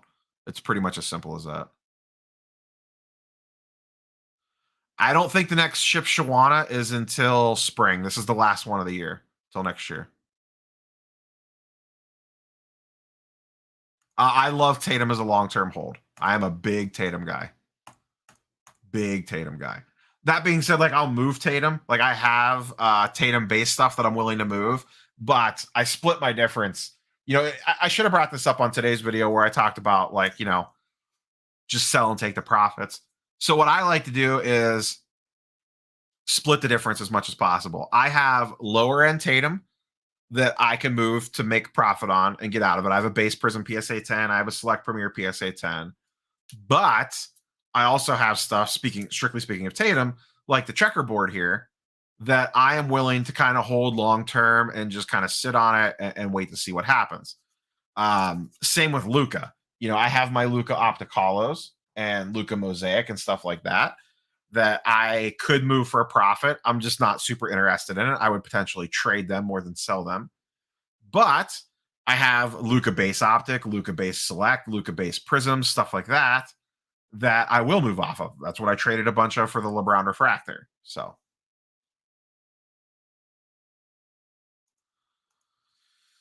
question, in your opinion, what happens to the NBA market if both Luka and Zion don't reach hobby expectations, all the factors that are baked into their prices? We'll move on to the next thing. It's just quite simple as that. It'll hurt a lot of people, but people will move on to the next thing. And I think it's a long time. A lot of people will ride Luka for a long time.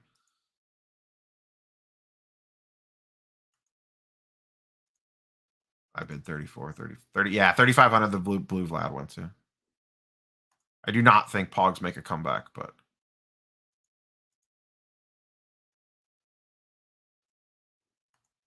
quarterly, I believe Bazooka Tom, but don't quote me on that. I think the next one's in January is what I heard. Listen, I love John Morant. If you can find cards that haven't caught on to his current comps, then it's probably a play. But I mean, you're buying at as hot as hot can get right now. So, you know, I'm never going to tell you to go out and buy at the peak. That's usually when bad decisions are made. But if you can find stuff dipping a little bit or find a card that has not moved yet to the rest of his market, then that's potentially a play. Cody, what is going on, Cody? Yeah, I will for sure be at Canton on Saturday. 100%. I will be at Canton on Saturday. Canton card show this Saturday. Tosley's. Smaller show, 50 tables, give or take, but 100% will be there.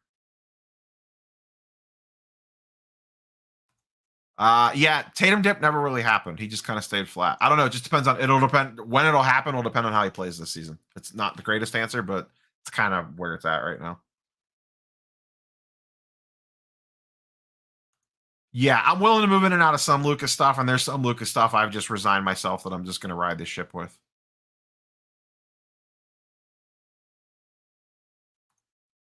I mean, championships, MVPs are baked into Lucas prices already, 100%.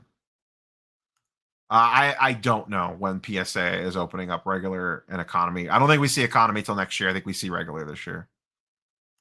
November 6th on Z. Yeah, Xenia is not going to happen for me then, because that's the same day as Shipshawana. Shipshawana is the 6th.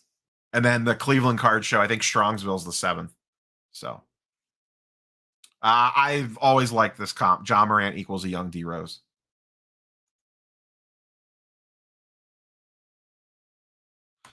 For like guys like Tatum, Luca, Trey, I would hold Giannis.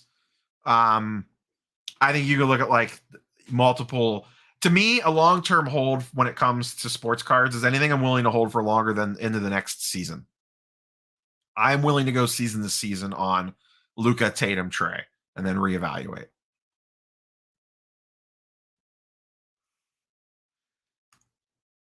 Hypers don't get a lot of love. They're also very tough grades with lots of print lines. Yeah, the 6, the Shipshawana, so that's not going to happen. I wonder if that's I wonder if that Xenia show hurts from it being the same weekend as Shipshawana. How many cards do I have at PSA right now? 0. I have no cards at PSA right now. Am I buying Trae Young? Yes and no. Actually have. I cannot wait for this card. I'm very excited about this card. I just bought a Trae Young card this week. Let me refresh tracking on this. It says it's going to be here tomorrow. I don't believe it. I'm hoping it. I would love for this card to get here tomorrow or Saturday. I would love for it to get here tomorrow. Yeah, I have a low pop, ultra undervalued, ultra sexy Trae Young card coming in the mail. I am definitely willing to hold Trae Young throughout the season. I think they are one of the best teams in the Eastern Conference and have a legit chance to make noise in the playoffs again. The Hawks are loaded. That team is so deep. And with Kyrie not playing, I think the Hawks have just as good a shot to make the NBA Finals as anyone else does in the East.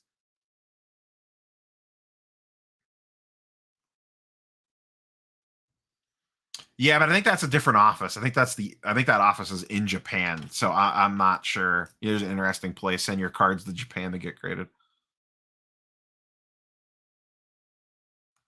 Better to sell raw or graded. You kind of have to sell raw right now. There's not really a viable option for graded at the moment, unfortunately. It's just not there. I posted about this earlier. If you guys weren't here at the beginning of the stream, you may have seen it on the intro, and you may see it in the top right-hand corner. What do we think about this logo? How are we feeling on this? I'm pretty hype on this logo, I'm not going to lie. But I got way more people in here now than I had at the beginning when I first talked about this. So I think this is going to be it. I think this is going to be the winner. I've gone back and forth with a few different designers, and I like this one the best. I like what they did here. Best team in the West? The West is a mess. So I'm not sure. Probably it's going to come down to how healthy Jamal Murray is. I think it's the Jazz or the Nuggets. If Klay Thompson comes back and is Klay Thompson, the Warriors are get added to that list.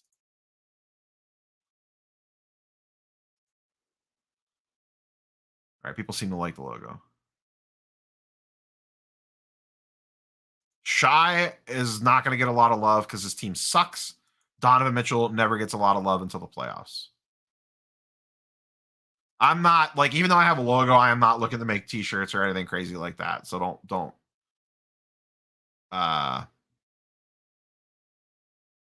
get super crazy on that. I will get stickers though. I do want stickers. I'd be concerned that it would get too. Actually like the black better. I think it pops a little more on the black. I think the brown it would kind of get lost in.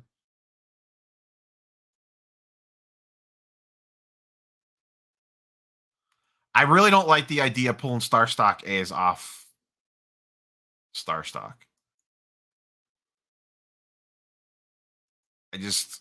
You lose the value of it being a Star Stock A.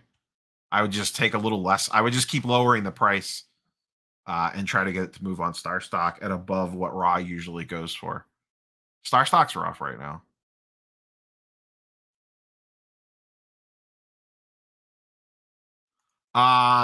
So I'm 100% biased towards this. I love the Jordan Scoring Kings. Love. I would really like to own a Jordan Scoring Kings. When I was growing up, one of my friends, shout out Chris Lauderman. I haven't talked to him in 20 years. Went to high school, pulled a Jordan Scoring Kings out of a pack. I don't know if he still has that card or not, but I remember chasing that card hard when I was a kid. It was the one with the lightning bolt in the back. Just an absolutely gorgeous card. I see him every once in a while. I would like to get my hands on one at some point in time. Jordan Poole is playing good. I don't know if it sustains, but he does look legit.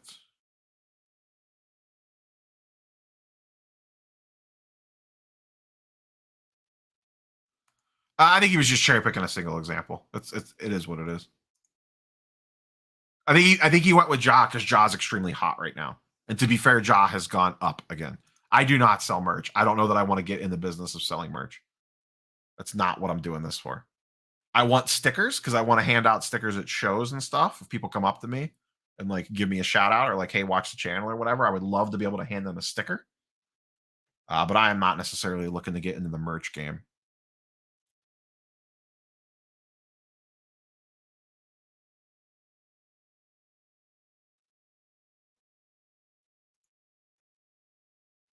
I'm going to disagree with you on the Trey playoff stuff. I just think the Hawks as a team, I mean, even Trey, sure, but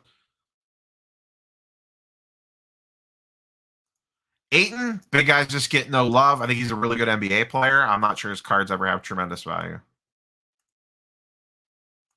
Hockey's definitely getting a bump. I know nothing about hockey. Literally nothing about hockey. The last time I was at a hockey game, I watched Lemieux and Jaromir Jagr play on the same ice. That tells you how long ago that was.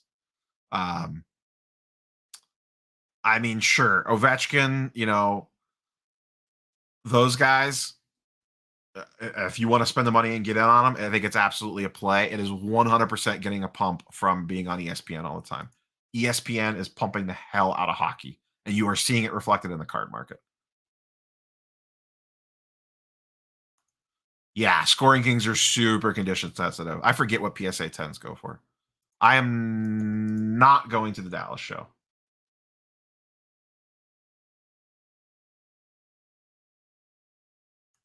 I was kind of hoping the ISR will be on your logo somewhere. That's a good one.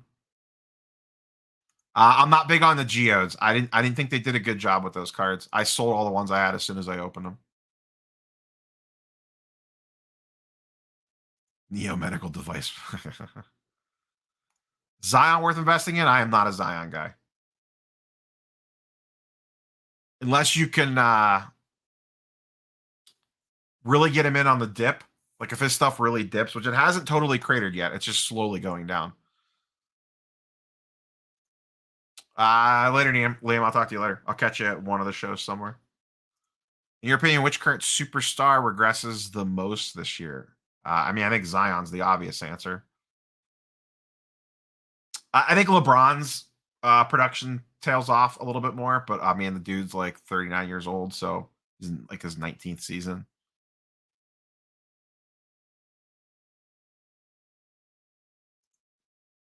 Not really big on Kurt Warner stuff. Kyrie stuff will continue to go down. He's not like he'll have some local value in regards to like Cavs PC stuff. Like he'll always have a little bit of value because Cleveland fans will always want some stuff because of the 16 championship. But in general, he's been more of a head case and a headache on most teams. Like, how many teams has he played on where the fans are like, let me go get some Kyrie cards right now? You know, he won a ring with the Cavs at the biggest shot in franchise history, and half the people are lukewarm on him because of the way that he left. So, just a little tricky there.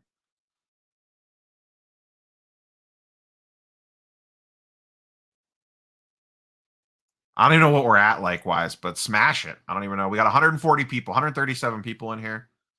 Smash the old like button, share, comment, subscribe, all the YouTube things that you're supposed to do.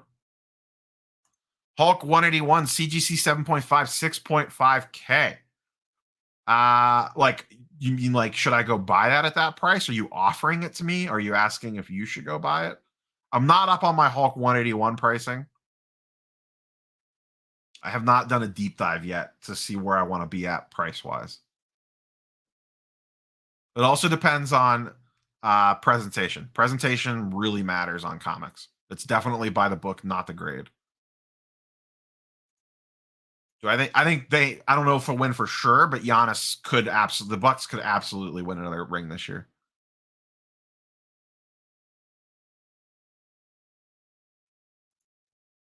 Bulls are better than the Hawks. Change my mind. I'm going to disagree with that. Hawks are better.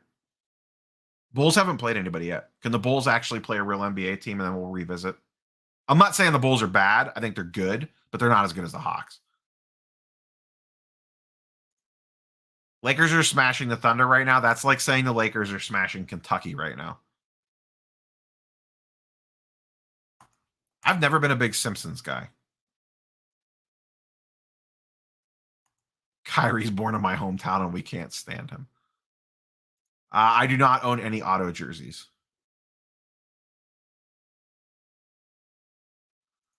Bulls are fine. They're not Hawks level good. The Hawks starting 5 is legit, and the next 5 guys on the Hawks are legit.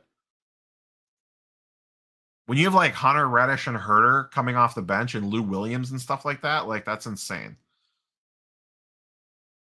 All right, we're probably going to wrap up pretty quick here. It's 9 o'clock. I have an hour and a half until the Cavs start. This Cavs West Coast trip is going to kill me.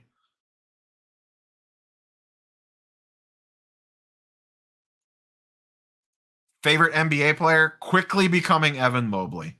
In general, taking LeBron out of the equation. LeBron's a weird place for me right now because he's probably my favorite NBA player, but I just can't get behind him as a Laker. So I don't root for the Lakers. I really don't root for LeBron to win any more rings or anything like that. But LeBron Cavs is my favorite player. Favorite current NBA player, if that makes sense, would be Ja and Luka. I love Ja. I just absolutely love watching Ja play. Talatuga, you got here right at the end. We're wrapping up, my guy.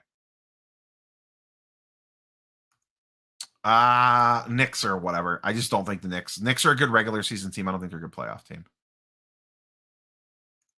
DeRozan and Levine would be the second best player on the Hawks. Levine, yes. DeRozan, no. DeRozan's okay. Best young big men to speculate on. None is the short answer. Big guys just aren't great. Evan Mobley will be my answer. All right, we're going to go ahead and wrap up there. Like, comment, subscribe, all that stuff. Basketball video tomorrow. I don't know what I'm doing for Friday yet. I would love to do a mail day video for Friday. Please let this Trae Young card come in the mail.